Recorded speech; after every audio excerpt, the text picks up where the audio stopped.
commence à automatiser une partie des contenus, par exemple tout ce qui tourne autour des chiffres, de brèves ou de contenu qui va être ensuite personnalisé en fonction de la personne à qui on s'adresse. Par exemple, on peut insérer du tutoiement quand on s'adresse à des millennials et du vouvoiement quand on s'adresse à un autre public.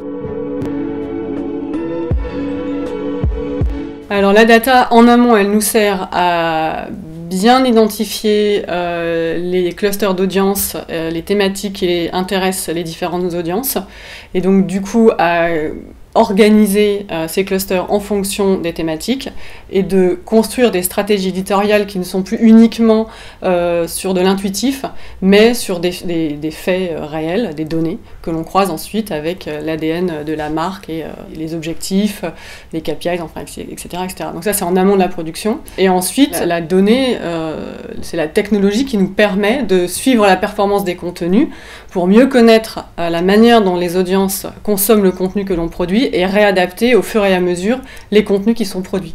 Et donc de proposer des contenus toujours plus en affinité avec les audiences. Le conversationnel et la voix vont impliquer plus de créativité, plus de flexibilité et de réactivité.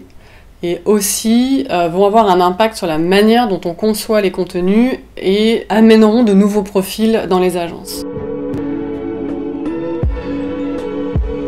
Des linguistes ou des gens qui vont accompagner sur la langue, puisqu'on, par exemple, pour la voix, on ne pose pas une question de la même manière à l'oral que lorsqu'on l'écrit. Et donc, forcément, on aura une approche qui sera différente. Nous, on regarde de près la NLG, Natural Language Generation, sur comment, par exemple, dans un texte, intégrer du tutoiement ou du vouvoiement dans le cadre de la personnalisation. Également la voix, qui clairement va arriver rapidement, et l'UGC, où on n'est pas encore allé au bout de l'approche.